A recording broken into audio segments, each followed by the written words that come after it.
लो guys, finally सभी का main test का लिंक आ चुका होगा और जिस किसी का नहीं भी आया है तो आज तक में सबका आ जाएगा।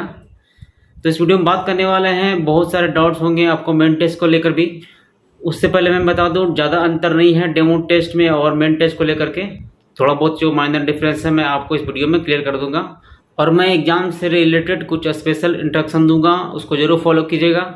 यदि उसे आप फॉलो नहीं कर पाते हैं तो एग्जाम से डिस्क्वालीफाई भी हो सकते हैं। उस पॉइंट को आप जरूर याद रखिएगा और उसे फॉलो भी कीजिएगा। तो मैं बता दूं कि डेमो टेस्ट और मेन टेस्ट में लेकर कुछ भी अंतर नहीं है ज़्यादातर। माइनर डिफरेंस है, 2-4 पॉइंट का सिर्फ अंतर है जो कि मैं अभी क्लियर कर दूंगा। जैसे कि यूजर आईडी में डिफरेंस है, डीटी करके देते थे उसको रेफरेंस नंबर आपका डालना होता है।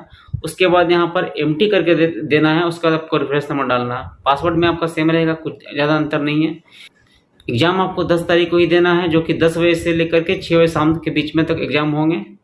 उसके बाद आपको एग्ज़ाम देने का सिर्फ एक ही बार मौका मिलेगा और एक बार यदि आप लॉगिन कर दिए तो आपको 2 घंटा तक में आपको बिना हिले डुले आपको एग्ज़ाम दे करके ही वापस उठना है। एक बार जहाँ एग्ज़ाम सीटिंग पर बैठ गए, आप बीच में अगर उठते हैं तो एग्ज़ाम से डिस्क्वालीफाई हो जाता है। एक बार अगर बैठ गए तो आप दोबारा मत उठिएगा, 2 घंटा पे अंदर आप एग्ज़ाम पूरा अपना दे दीजिएगा। उसके बाद बात करें एग्ज़ाम कैसे देना है, तो एग्ज़ाम जो लैपटॉप से देना चाहते हैं वो लैपटॉप से दीजिए, जो मोबाइल से देना चाहते हैं मोबाइल से दीजिए। आप कैच मेमोरी वगैरह हिस्ट्री वगैरह क्लियर कर लीजिएगा, चाहे वो लैपटॉप से हो चाहे मोबाइल से हो। जो मोबाइल से दे रहे हैं तो आप एमकट का ऐप को अच्छा से देखिए, इंस्टॉल कर लीजिएगा, सारा कुछ अलाउ कर दीजिएगा।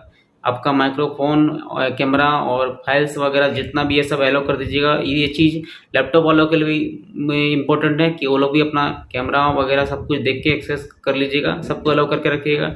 आपके एग्ज़ाम स्टार्ट होने से पहले ही आपका वेरिफिकेशन कर लिया जाएगा। आपका एक फ़ोटो आईडी होना चाहिए जो कि गवर्नमेंट रिलेटेड होना चाहिए, आधार कार्ड, ड्राइविंग लाइसेंस, आपका पैन कार्ड या फिर वोटर आई डी कार्ड, कुछ भी जो कि गवर्नमेंट में आपको प्रूफ देने लायक होता हो। तो आपका आईडी पहले से एग्जाम होने से पहले ही फ़ोटो खींचा जाएगा, इसीलिए आप कैमरा को ऑन रखिएगा।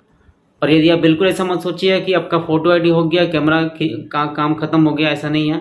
आपका 2 घंटा तक लगातार आपके ऊपर नज़र रखेंगे। आपका वॉइस, आपका सारा कुछ रिकॉर्डिंग हो सकता है। हालांकि वॉइस के बारे में लिखा हुआ नहीं था, लेकिन अगर एक्सेस मांगता हो तो समझ लीजिए कि वॉइस भी रिकॉर्डिंग होगा और हिलना डुलना नहीं है। मैं बता दूं कि सीटिंग पोजीशन से कैमरा 30 डिग्री प्लस मतलब इधर और 30 डिग्री माइनस मतलब दोनों तरफ से आपका कैमरा एक्सेस कर लेता है। कोई भी कैमरा सीटिंग पोजीशन से अगर आप सीधा बैठ रहे हैं तो आप 30 डिग्री और इधर दोनों तरफ ध्यान रखिएगा। अब कोशिश कीजिएगा बैकग्राउंड में कोई ना आए और शांत का माहौल होना चाहिए। एक रूम में अगर घर से दे रहे हैं तो रूम में कोई नहीं आए, उस समय शांति का माहौल होना चाहिए और आपका बैकग्राउंड में कोई ना चाहे, बोलना वोलना कुछ नहीं है। एक पेपर लेके बैठ जाइएगा। आपको हालांकि पेपर के बारे में इंस्ट्रक्शन भी नहीं दिया हुआ है, लेकिन पेपर लेके बैठ सकते हैं, कोई दिक्कत नहीं, क्योंकि जो भी क्वेश्चन आएंगे उसको सॉल्व करना ही पड़ेगा।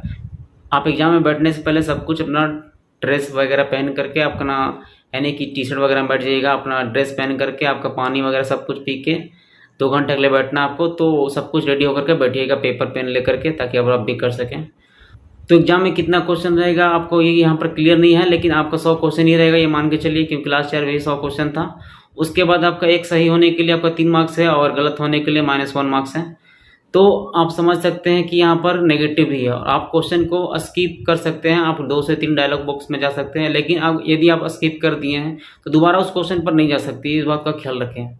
तो अब क्वेश्चन नहीं आता तो आप सब छोड़ दीजिएगा, कोई दिक्कत नहीं है, क्योंकि आपको सही मारना ही है। क्योंकि गलत मारने के चक्कर में आपका एग्जाम अच्छा से नहीं जा पाएगा। तो जितना आता है क्वेश्चन उसी को उतनी सॉल्व कीजिएगा। स्किप करना है तो कर सकते हैं, क्या दिक्कत है आपको। सही गलत मारने से अच्छा है कि आप सही से बना के आइए।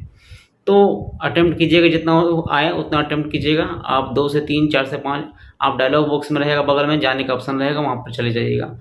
उसके अलावा अगर आपके डेस्कटॉप यूज करते हैं साइबर कैफ जा करके, तो वहाँ पर भी बात कर लीजिएगा। सारा कुछ माहौल वैसा ही रहना चाहिए जैसा कि मैंने बताया कुछ देर पहले। उसके बाद आप बाहर से भी दे सकते हैं, कोई किसी और का भी मोबाइल से दे सकते हैं, आप कोई दिक्कत नहीं है, आप किसी का मोबाइल से दे सकते हैं। बस यूजर आईडी और अपना पासवर्ड डालिएगा और नेट का कनेक्टिविटी 100% अच्छा से देख लीजिएगा वगैरह। उसके बाद बैटरी फुल रखिएगा ताकि कोई दिक्कत नहीं हो। उसके बाद आप बात करें तो कि मोबाइल में अगर किसी का कॉल आ जाता है तो कॉल का अगर अरेंजमेंट है ब्लॉक करने का तो ब्लॉक कर लीजिएगा। अगर वाईफाई से ले सकते हैं तो वाईफाई से भी आप एग्ज़ाम दे सकते हैं, कोई दिक्कत नहीं है। आप सिम अपना मत यूज कीजिएगा सकते हैं। सारा पॉपअप मैसेज बंद करके रखिएगा, ताकि किसी भी ऊपर पॉपअप वगैरह मैसेज अगर आता है, नोटिफिकेशन वगैरह आता है तो एग्ज़ाम से डिस्क्वालीफाई हो सकते हैं। यहाँ पर क्लियर लिखा हुआ है, वो पॉइंट को ध्यान रखने वाली बात है। उसके बाद बात करें, कोई भी विंडो अगर लैपटॉप वगैरह डेस्कटॉप वगैरह देता है तो विंडो मिनिमाइज मत कीजिएगा, किसी और विंडो से स्विच करने की कोशिश मत कीजिएगा। तो वो सब चीज़ को ध्यान रखिएगा प्रॉपर। आप मतलब समझ जाइए कि आप एग्ज़ाम सेंटर में दे रहे हैं, आप कुछ भी नहीं करिएगा, क्योंकि एग्ज़ाम से अगर लेकर सीरियस हैं तो आप डायरेक्ट एग्ज़ाम देने बैठने हैं तो चीटिंग के बारे में वगैरह सोचिएगा मत कि हाँ कुछ किधर से पूछ ले। नहीं आता है, नहीं आता है, कोई बात नहीं। आप एग्ज़ाम जितना आता है उतना सॉल्व कीजिए, आपका होने करेगा तो उतना ही होगा। उसके बाद बात करें, अगर ये बीच में प्रॉब्लम आती है तो क्या करना होगा। वहाँ पर चैट का ऑप्शन दिया हुआ है, GSRC का साइट जो दिया हुआ है उन लोग से बात कर सकते हैं। हालांकि ये क्लियर किया हुआ है कि यदि 5 मिनट के अंदर कुछ ही प्रॉब्लम आता है, पावर कट जाता है, नेट कनेक्टिविटी हट जाता है, तो आपका एग्ज़ाम रिज्यूम हो जाएगा, कोई दिक्कत नहीं है। लेकिन 5 मिनट से ऊपर हो जाता है तो आपका एग्ज़ाम देने के लिए फिर से यूज़र ID और लॉगिन पासवर्ड करना पड़ेगा और एग्ज़ाम वहीं से रिज्यूम होगा। ऐसे कोई दिक्कत नहीं कि आपका टाइम पार हो जाएगा 5 से 10 मिनट, ऐसा नहीं है। आपको टाइम प्रॉपर 2 घंटा मिलेगा ही मिलेगा, उसके लिए कोई चिंता की बात नहीं है।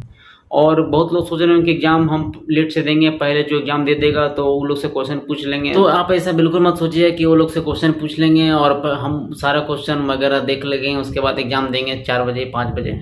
तो कोई भी स्टूडेंट शायद वो बताए नहीं, पहली बात तो। और अगर कोई बताता भी तो बहुत सारे ग्रुप और टेलीग्राम चैनल और बहुत सारा ग्रुप बना हुआ है, आपको क्वेश्चन कुछ आपको बता दे तो हो सकता है बहुत सारा क्वेश्चन जुगाड़ आपको मिल जाए। तो लेकिन ऐसा बिल्कुल नहीं कि आपको सारा क्वेश्चन मिल जाएगा, 100 का 100 क्वेश्चन। हो सकता है कि आपको 4-5 क्वेश्चन मिल जाए, 8 से 10 क्वेश्चन मिल जाए, बहुत सारे ग्रुप में आपको क्वेश्चन मिल जाए, कुछ याद रहे तो। लेकिन क्वेश्चन पूरी तो मतलब बोल नहीं सकते कि पूरी आपको सेम रहेगा, कुछ ना कुछ क्वेश्चन में डिफरेंस जरूर रहेगा। तो सारा क्वेश्चन आपको मिलना पॉसिबल नहीं है, लेकिन कुछ ना कुछ क्वेश्चन तो आप हो सकता है आप एग्ज़ाम लेट से दीजिएगा, आप 12 बजे दे सकते हैं, 1 बजे दे सकते हैं, देखिए क्या डिफरेंस आता है एग्ज़ाम में। जैसा इंस्ट्रक्शन बोला गया कृपया करके वैसे ही फॉलो कीजिएगा, क्योंकि आपका जॉब का बात है। सो आप एग्ज़ाम का अच्छा से दीजिएगा, ईमानदारी से दीजिएगा, क्योंकि आप अगर चीटिंग करते हैं तो आप इंटरव्यू में जाके फंसेंगे ही फंसेंगे। तो और एक इम्पोर्टेंट बात बतानी थी कि अभी भी बहुत सारे लोग का डेमो टेस्ट का लिंक आ रहा है, 9 तारीख को भी आज भी आया है। एक कैंडिडेट का आया है कि डेमो टेस्ट का लिंक उनको प्रॉब्लम हो रहा था एमकेट से देने में, तो शायद डेमो टेस्ट अटेंड नहीं कर पाए थे। तो उनको एसएनटीआर की तरफ से मेल आया है अमित कुमार तिवारी जी का कि आप ये लिंक को कॉपी कीजिए और क्रोम में पेस्ट कीजिए, वहाँ से डेमो टेस्ट दीजिए, वहाँ से फेस कीजिए कैसा एग्ज़ाम होता है, उसके बाद एग्ज़ाम के लिए आप तैयार रहिए। तो उसमें ऐसा नहीं लिखा हुआ कि मेन एग्ज़ाम भी आपको क्रोम से देना है मोबाइल यूजर लोग के लिए। मोबाइल यूजर लोग के लिए एग्ज़ाम आपका एमकेट ऐप से ही देना है। तो आपको डेमो टेस्ट सिर्फ दिखाया गया ताकि आप एग्ज़ाम एक बार कैसे देना है वो फेस कर लीजिए। सो आपका फाइनल टेस्ट जो मोबाइल यूज़र है आप एमकेट से दीजिए, और जो लैपटॉप यूज़र है आप क्रोम से वगैरह से दीजिए, फायरफॉक्स से दीजिए, कोई दिक्कत नहीं है। और मैं तो यही कहूँगा कि आप लोग अच्छे से एग्ज़ाम दीजिए, ज़्यादा से ज़्यादा सही क्वेश्चन सॉल्व करने की कोशिश कीजिएगा, ताकि आपका फर्स्ट प्रेफरेंस और आपका ट्रेड मिल जाए आपका चॉइस का। ट्रेड वाली वीडियो नहीं देखे हैं तो मेरे चैनल पर पड़ा हुआ है, जाके देख लीजिए। और किसी भी तरह का डाउट्स हो तो मेरे इंस्टाग्राम ID पर पूछिए, और मेरे वीडियो से अच्छी इन्फॉर्मेशन मिलती है तो मेरे चैनल को सब्सक्राइब कर लीजिए, ताकि आपको लेटेस्ट इन्फॉर्मेशन मिल सके अप्रेंटिस की और भी टेक्निकल न्यूज। तो थैंक यू, मिलते हैं नेक्स्ट वीडियो में।